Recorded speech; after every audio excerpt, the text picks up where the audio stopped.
What is the relationship between breath, and especially in the samadhi form, and vipassana, the reflective, contemplative practice?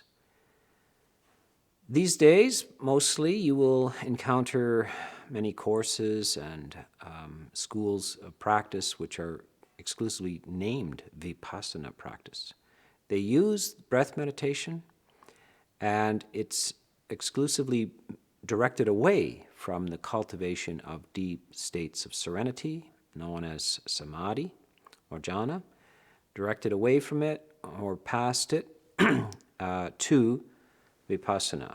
Vipassana just means, in a simple way, to see clearly. It's very nice when we undo these terms and unpack them and bring them into English, because all of these things are in English and they have various shades and colors to them. So when we use the word "I see clearly," then we're talking about vipassana. And so there is no disjunction between samadhi, that is serenity practice, deep, delicious, and joyful samadhi, serenity, and seeing clearly. Generally speaking, though, people should, if they want to follow this particular direction, they should spend more time cultivating samadhi and not rush on, not feel that they're not doing their job, that they're somehow taking a holiday in samadhi. There is no holiday in samadhi. Samadhi is something which has power in itself and opens up the mind to its deeper possibilities. There are parts of our mind which are generally concealed from us, mostly because we're a little bit excessively active and we are skating on the surface of our consciousness. So notice what happens if you go and sit quietly by a lake for a few hours. You might start reflecting on your life. New ideas come to you. Maybe a tune comes up, or an idea for a book, or a new approach to your relationship troubles comes up. Why does it come up in the quiet on a beach by the lake and not at other times? It's because the mind, the deeper mind, wants to speak to you. It wants to talk to you, but you are talking all the time. And so you're too noisy and distracted. And so the deeper mind waits for opportunities. Samadhi is to give the opportunity, the true, dignified opportunity for the deepest, wisest part of you to speak and to tell you about the nature of reality, important things about the nature of reality. If we keep talking and distracting ourselves, we can't hear our own wisdom.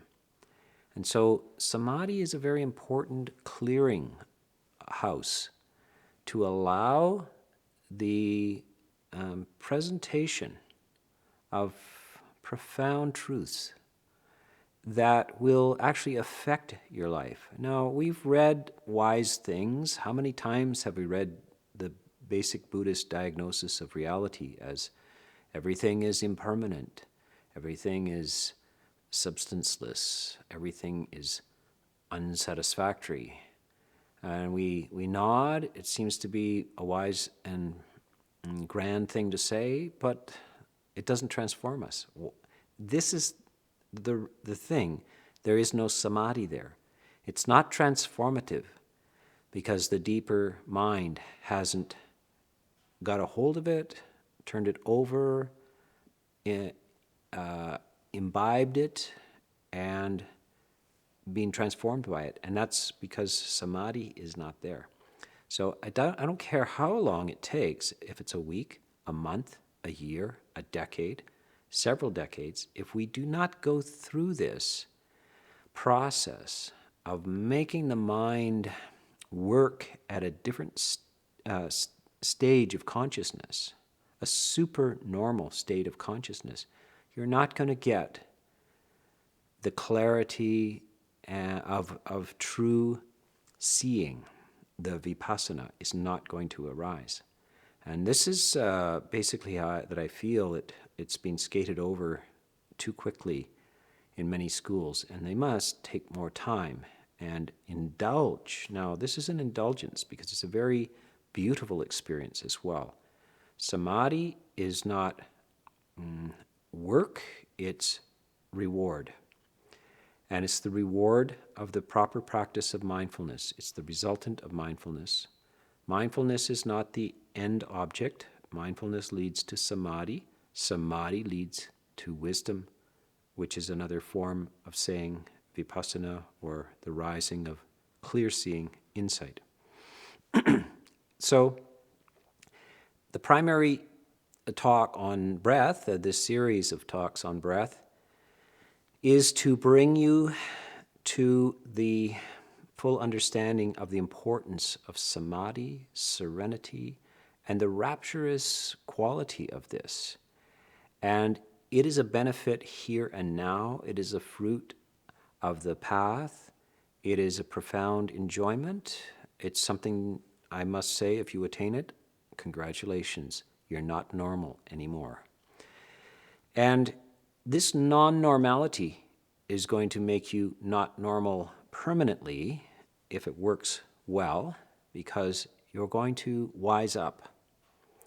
And you're not going to fall for the illusions and delusions that normally people do, and which makes an ongoing tribulation and suffering of life.